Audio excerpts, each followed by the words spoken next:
Hey, I'm Kev, Mr. Kev, and welcome to the 2013 season reviews. Just like last, we're going to cover the Formula 1 and IndyCar series. Not going to cover any other series unlike last year because those were the main ones I covered in Power Oversteer and the ones that I followed as well. So, firstly, we're going to start with Formula 1. It's going to be split into 4 parts. And there's going to be 2 teams in this first part and then 3 teams in the other 3 parts. So how would we describe the 2013 Formula 1 season? Well, I think it's simply put, it was a season of 2 halves. In the first half we had an intriguing battle at the top. Mercedes, Red Bull, Ferrari and even Lotus got into the mix for wins and podiums and were really fighting at the front. Behind that in the midfield, McLaren got off to a slow start, so Force India were the main challengers and even challenged for a podium on one occasion in their races as well.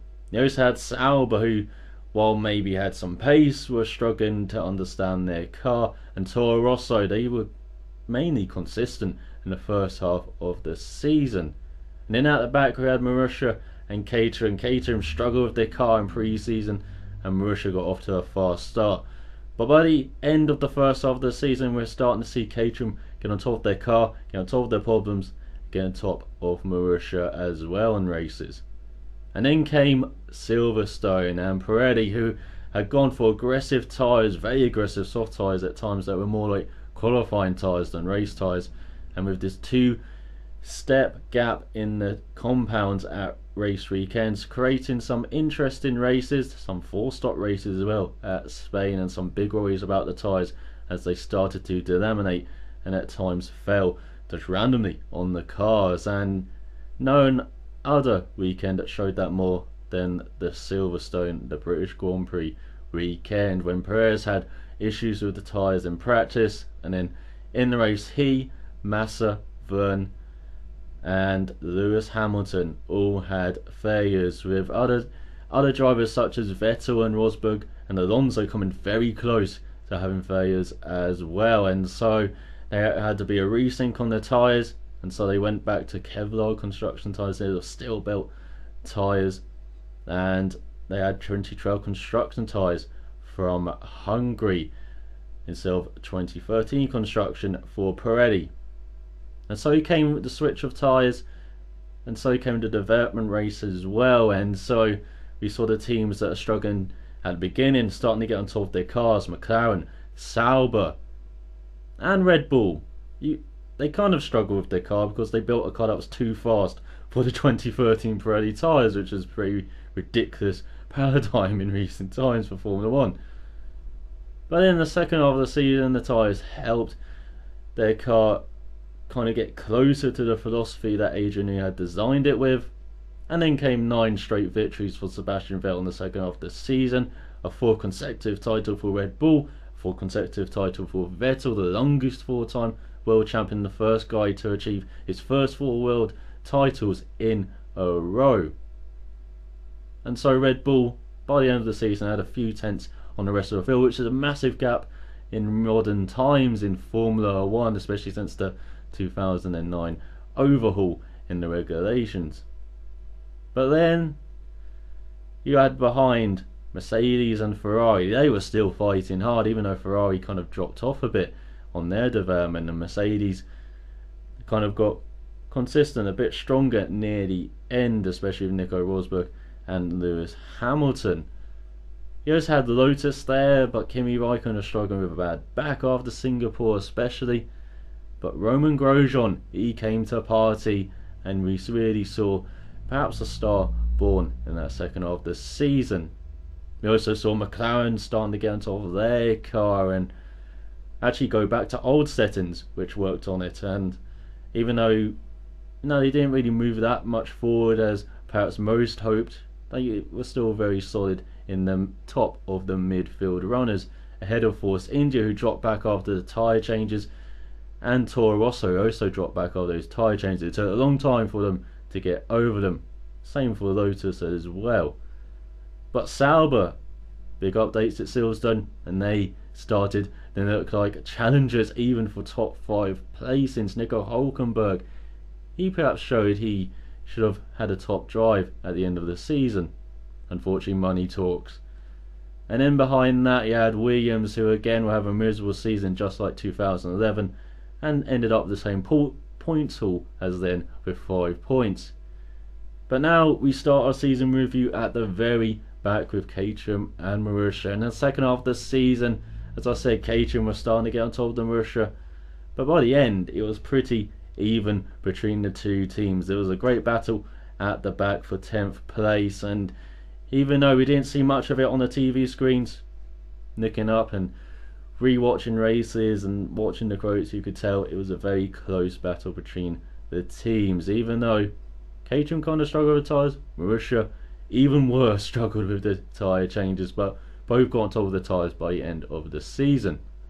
And so we're going to start with the team in green and yellow as we go from the back to the front in these season reviews. So Caterham, let's see how they did and how Guido van der Garde and Charles Pic did as well. So Caterham had everything in the standings and last their worst season in F1. They made a bit of a Horlicks at the beginning of the year, and made a Horlicks of the whole of last year, but they were still 10th and best of the newer teams last year, like in 2011 2010. Even though they did leave it a bit late, last race will be here in Brazil for Diabetes of Boston. Charles Pic, well, they were getting that by the Ferraris. They got him 11th place in the race, and that was their Caterham's best finish ahead of Marussia's best finish of 12th with Pic in that race, and then 12th with Glock in Singapore, so they nabbed 10th in the standings. But this year it's all changed. New factory, new car CT03, new driver lineup, and new team principal, and still a better Bond, I believe that's how you say it, apologies if that is wrong, who replaced Tony Fernandez late last year. And this year's driver lineup was very inexperienced. Charles Pic joined from Marussia, and this was announced just before the Brazilian Grand Prix, so when Potchoff went past, some eyebrows were raised. But yeah, the great year there alongside Timo Glock, who's got great experience from Jordan and Toyota there, and so he had a great driver to learn from in his rookie year. He was joined this year by Guido van der Garde, who was the team's test driver last year, did a free practice outings, but has been around F1 for quite a few years, and has been around Junior Formula for quite a few years, and for the first race in Australia, he was actually 27 years of age, so quite a late age now for modern times to get an F1 race seat. Compared this to last year, he had Heikki Kovalainen with 5 years worth of experience from Renault, McLaren and earlier with the team, and Petrov with 2 years from his time at the Enstone team, now known as Lotus. So he's quite an experienced parent last year. And they brought on that experience again this year with Heikki Kovalainen. He saw the Australian qualifying, it's like, oh, I've got to get the car in the Q2 there to Tony Fernandez, and so they started talking, and Kovalainen came back for Bahrain, Spain, Belgium, Italy, Japan and Abu Dhabi before joining Lotus for the final 2 races, placing his fellow Finn Kimi Räikkönen, who had back surgery.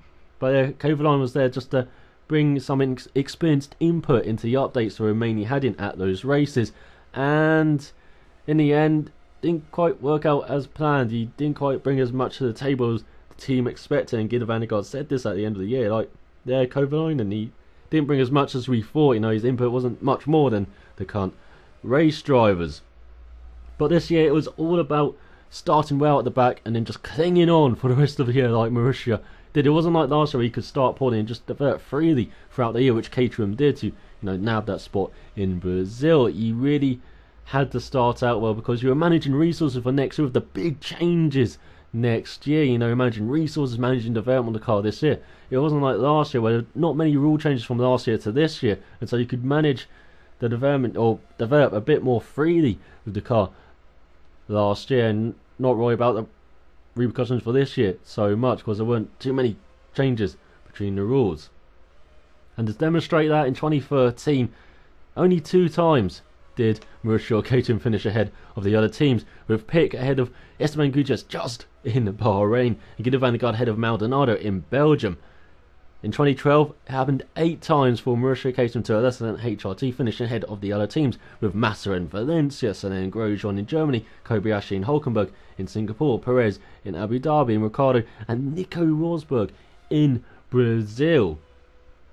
Also, Pick and Van der Garde, they got 4 top 15 finishes each, with 3 double top 15 finishes in Malaysia, Hungary and Korea, with the first top 15 finish in the second race of the year at Malaysia. Compared to last year, 7 top 15 finishes for Kovalainen, 4 for Petrov, for 3 double top 15 finishes at Canada, Great Britain and Brazil. And that first top 15 finish was 13th for Kovalainen in Monaco, so it really shows the difference between last year to this year. And let's talk about the drivers this year. Let's talk about Guido van der Garde, how well he did. He got 1 win in F3 Euroseason 2006 and 6th in the standings when Sebastian Vettel and Paul di Resta were fighting out for the title. He was announced as Super Aguri test and reserve driver that winter, but in 2007 he was Spiker test driver after that contract dispute, and it seems like Spiker won out. In 2008 he was Force India test driver, as he also won the Formula Renault 3.5 championship with P1 Motorsport with 5 wins, 2 poles and 8 podiums. In 2009 he stepped up the GP2 and won 3 races with iSport in his rookie year to 7th in the standings. In 2011 he was 5th in the GP2 standings with Bauer Annex, 3 points behind his then teammate Charles Pick. And last year, as I said, he was test driver with Caterham, did a few free practice outings and won his final GP2 race in Singapore. But let's talk about this year. 22nd in the standings, best finish of 14th in Hungary due to a faster, more aggressive 3-slot strategy compared to the conservative 2-slot strategy for Charles Pick. Best qualifying of 14th in Belgium, 15th in Monaco, the first time Caterham got out of Q2 since Valencia in 2012, with Kovalainen in 16th. And Kovalainen also qualified 16th in Bahrain last year. But to really show Guido van der Garde's development through there, let's talk about the teammate battle between him and Pick. So the qualifying battle in the first flyaway races was 3-1 to Pick, then 3-3 as Ganvard had good qualifying in Spain and Monaco, then 7-3 to Pick as Pick really stepped up its qualifying game in the middle of the part of the year, 9-5 to Pick, and then 10-9 to Pick in the end. So 4-1 to Van der Garde in qualifying battle at the end of the year. Also, similar thing happened in the race battle, 4-0 to Pick in those first flyaway races with the older car, 5-1 to Pick, then 8-2 to Pick at the halfway mark, then 10-4, 11-4, and then 11-7 in the end to Pick. So in those last 3 races, Van der Garde was the better driver in the race, and they both retired in India. And so it really shows at the beginning of the year when Caterham, they had a good pre-season testing. The car was a bit unreliable, but the pace was there. But it was an illegal car because they put some bodywork over the exhaust outlets, a bit like Williams. It was deemed illegal, and so they had to start with the older car in those first few races, which Heikki Kovalainen confirmed in Bahrain. It was basically the 2012 car with no updates. And then they brought updates in Bahrain and Spain, so yeah, they got the 2013 car, and that seemed to be, Van der Garde started to click then. He had those rough few flyaway races, and that first quarter belonged to Charles Pick. But then in the second half of the first half of the season, the second quarter basically, he's starting to get a bit better. Then the third quarter, he was equal with Pick, and then the fourth quarter, he was better than Pick. And just ask even Nico Hulkenberg about finishing well. He's done that in all of his seasons in F1. It seems to get him noticed. And then talk to Paul di Resta about finishing seasons badly. Starting well but finishing badly. And it seems that he's going to be out of F1 after 3 seasons. So, it's all about perception at the end of the year. And Van der Garde definitely got that and really did improve in his rookie year, like all the rookies did. They all did a great job, the rookies this year, improving. And so, yeah, Van der Garde was better than Pick at the end of the year. Pick was far better in the beginning, and in the middle there, you saw the shift from Pick being better than Van der Garde as well. Van der Garde also had 4 retirements at Spain when they didn't put the wheel on properly on the first stop. In Canada, had collisions with Hulkenberg and Webber. In Japan, he had a collision with Banki at the first corner, and in India, he had a collision with Chilton at the first corner. 3 cars don't go into that tight turn. But a collision with Hulkenberg was a bit like the collision between Hamilton and Bottas. Hulkenberg doesn't see him on the outside into the last chicane, and that damage caused his retirement. He also collided with Webber, and I don't blame him for that Webber collision, like most people it seems, but he just outbraked himself into that hairpin. Yeah, there was a blue flag there, but he outbraked himself and just took his apex and was probably going to let Webber through down that long straight. Webber came from quite far back and just saw a gap there, thought, oh, there's a blue flag waving to my left hand side, he must be leaving the door open, and just put his nose in there and spun Van der Garde round. So I believe that was more Webber's fault than Van der Garde's there, because even though Van der Garde's a lapped car, it's still a poor situation to put your car into that position from Webber. So yeah, he should have been patient, just waited until that back straight. And Van der Garde did have problems with the blue flags then as well in that race. He did get better throughout the year. Yes, he got a penalty for blue flags in the last race of the year, I think, in Brazil, but he did get better at the blue flag situation. So let's talk about Charles Pic. And strangely, Charles Pic has no titles that I could see from his junior Formula career, but he won at every level until F1. 2009 he was third in the Formula Renault 3.5 of Tech 1 Racing after being sixth in his rookie year in 2008 when Van der Garde won. In 2011 he was fourth ahead of Van der Garde in GP2 and just 2 points off second spot in the standings, which was held by Luca Firpi. And in third, Jules Bianchi. Last year he was with Marussia, best finish of 12th in Brazil, best qualifying of 19th in Abu Dhabi and Bahrain. This year though, 20th in the standings, best finish of 14th in Malaysia and Korea, best qualifying of 18th in Bahrain and Monaco. And Pic qualified 10 times in the top 19, including 5 times in a row from Monaco to Hungary. Van der Garde only did this 7 times, but 5 times in the second half of the season. Only in Spain and Monaco did he qualify in the top 19 in the first half of the year, Van der Garde. So it really shows how strong Pic was, especially in that second quarter of the season and qualifying, at least, qualifying in the top 19 regularly.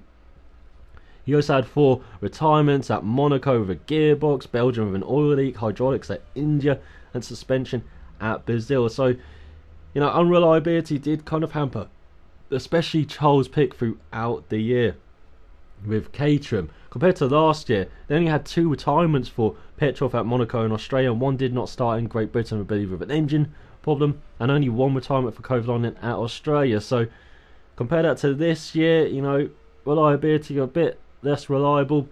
And as I said, beginning of the year they had the older car, and then they're better in that middle part of the season, and then at the end of the season they're a bit even with Marussia. So if they could both develop throughout the year, it would have been a very tantalising battle for 10th place. But for Charles Pic, as I said, talk to Paul di Resta about how ending the season can look bad and how it might leave you out of F1. It might leave Pic out of F1 sadly, as well as Caterham. We're looking at Marcus Ericsson, Heikki Kovalainen, Kumi Kobayashi, even Van der Garde as well, but not Charles Pic has been in that conversation, unfortunately. And so Pic, good season. Van der Garde, slightly better though, but a poor season in total from Caterham. Expect much better next year. And let's talk about their rivals, Marussia. So Marussia, 10th in the standings for the first time in their history, finishing in the top 10. Fantastic job from the team this year. Brilliant to see, especially considering last year how they were so unlucky, the heartbreaker, missing out on the top 10 in that last race in Brazil. As I said, with Petrov overtaking Pic, where they held that top 10 since Singapore with Timo Glock when he finished 12th, and it looked good for them, holding it on. But Brazil was a mental race last year, and unfortunately they didn't get the roll of the dice, and yeah, Caterham stole 10th place from them, which I think Marussia deserved much, much more last year than Caterham did. But this year it's great to see them finally get that top 10, and considering the driver lineup they had, the lack of experience they had in the driver lineup, Jules Bianchi and Max Chilton were the first rookie lineup since Shadow in 1979 with Ilan Lemmers and Ayo De Angelis, and they're used to rookies in the second Marussia seat. It's a bit of a recurring theme, as they had last year with Charles Pic in that second seat, but they also had Timo Glock leading that team with his 5 years of experience at Toyota and with the team previously, and with 4 races in the Jordan in 2004, scored points on his debut in the Jordan, 7th place in Canada. He's raced in Champ Car in America, he was the GP2 champion as well. And so, Timo Glock, great experience, great guy to lead that team, the fastest Irish F1 driver he was. And unfortunately, like Caterham, with Kovalainen, they had to let them go, and so, you get the fresh blood in, you get the money in as well.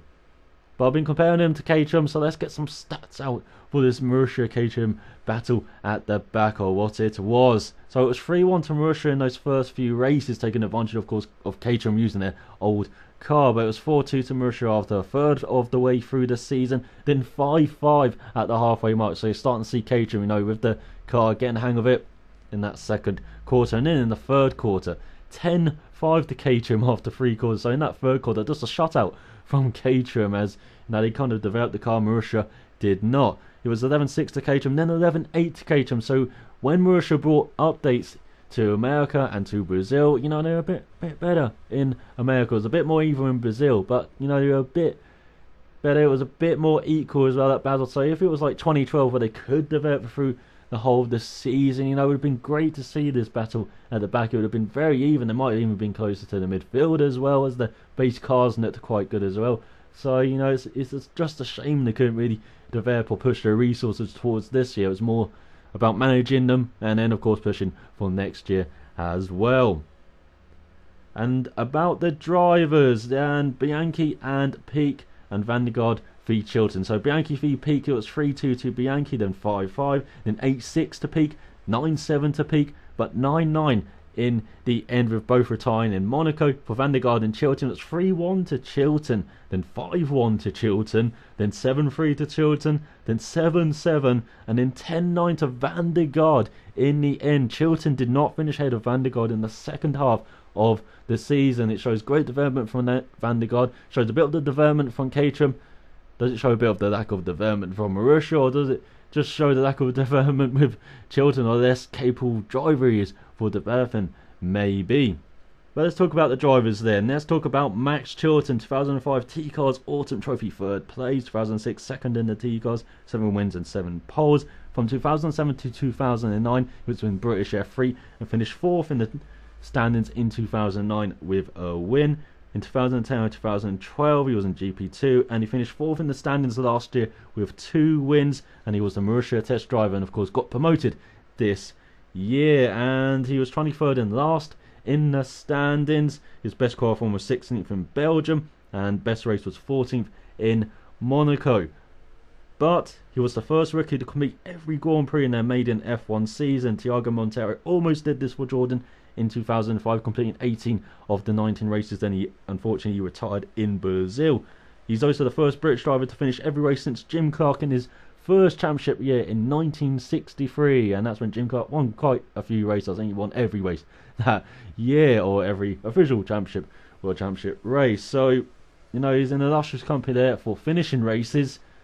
Unfortunately, he rarely finished ahead of Jules Bianchi, and that shows in the qualifying battle and race battle. 4-0 to Bianchi in the qualifying battle of the flyaway races, 9-1 to Bianchi, 12-3 to Bianchi, then 15-4 to Bianchi overall in the qualifying battle. In the race battle, 4-0 to Bianchi, 8-2 to Bianchi at the halfway mark, 11-4 at the 3/4 mark, then 14-5 to Bianchi in the race battle at the end of the season. So Bianchi just annihilated him, it seems, this year, and Chilton only beat Bianchi in races at Monaco, Germany, Singapore, Japan and India, but on track when they both finished it was only at Singapore and India.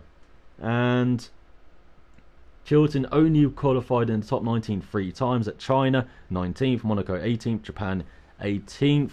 Bianchi did this in the first 4 races of the season and did it 9 times in total. So it really shows when the car was better than Caterham, Bianchi took advantage of that. Chilton did not. He still seems adjusting to F1, despite having much more testing with the car as well pre-season, with 7 days testing compared to Bianchi's 1.5. Bianchi coming in when Luis Raccia was let go after less than a month in that seat as well. And the money did not come from Brazil for Raccia, unfortunately. Bianchi just slotted in at the last after losing out on that Force India seat. And let's talk about Bianchi then. So he was 2007 French Formula Renault 2.0 champion, 2008 Masters F3 winner, 3rd in the F3 Euro Series, then won the championship in 2009. In 2010 he was 3rd in GP2 in his rookie year, and again he was 3rd in GP2 in 2011. As I said, just a point ahead of Pick, just a point behind Filippi, and I think he was only 4 or 3 points ahead of Van der Garde in 5th. Very close in that battle for 2nd behind Roman Grosjean. He was also a Ferrari test driver in 2011. 2012 he was former Renault 3.5 runner-up to former Sauber test driver Robin Frings. He was also Force India test driver, did the occasional free practice, and I said he was fighting for that Force India seat this year in the test at Barcelona. He unfortunately lost out to Adrian Sittel, but then when Luis Raccia's money didn't come from Brazil, he slotted in at that seat at Marussia, and aren't they glad he did? Because as I said, he really took it to fight to Caterham throughout there, to Charles Pick, and he really was their lead guy this year ahead of Max Chilton. He finished 19th in the standings, best qualifying 15th in Belgium, and best race 13th in Malaysia. He had 3 retirements at Monaco, Germany and Japan, with brake failure, with engine failure of course in Germany, and the car rolled to Switzerland. And he had a collision with Van der Garde at the first corner in Japan. And we didn't see much of the replays there, but it looked like a almost 1990 Senna Prost collision there, where one guy got a bit ambitious into that turn. I think it was Van der Garde, but I don't think he did it intentionally, unlike someone. But Bianchi, he got 3 top 15 finishes, and they were all in the first 3 races of the season. So again, underlining how he took advantage of Caterham having that slow start, and of course he got that main top 15 finish in Malaysia. Chilton only did this once at Monaco in 14th. Compared this to last year, Glock had 5 top 15 finishes, Pick had 3, and 14th and 15th in Australia was the only top 15 finish, and the only ones in the first few races on until Monaco, where Glock finished 14th again, where they got a top 15. So again, it underlines how it was a slow start last year, especially for the teams at the back, but this year they had to start fast and then hold on. And again, to underline how good Marussia were this year, the improvements they did this year, the retirements, and as I said, 3 of them were for Bianchi, none of course for Chilton, but only 2 of them were mechanical. Compared this to last year, Glock had only 1 mechanical failure in Canada with the brakes, and he didn't start in Valencia because of illness. But Pick had 5 retirements, 3 of them were engine failures in Abu Dhabi, Bahrain and Japan. He had an electrical problem in Monaco, he had oil pressure problems in Australia but got classified in 15th, and the half shaft went in Spain. So yeah, great improvement in reliability, pace, having a base car as well for Marussia. But the big question is, how do they move forward next year? They lost Pat Simmons as their consultant in July when he went to Williams to replace Mike Coughlin as the chief technical officer, I believe. And so it's going to be interesting to see how they cope next year without that experienced head. They're a world championship winning head as well from his days with Benetton and Renault. But to sum up, great year for Bianchi, one of the best rookies, really fighting that with Bottas there for best rookie. Good year for Chilton, okay. I don't see much development for him, unfortunately. I really struggle to see him in F1 next year without money helping him. And brilliant year for Marussia.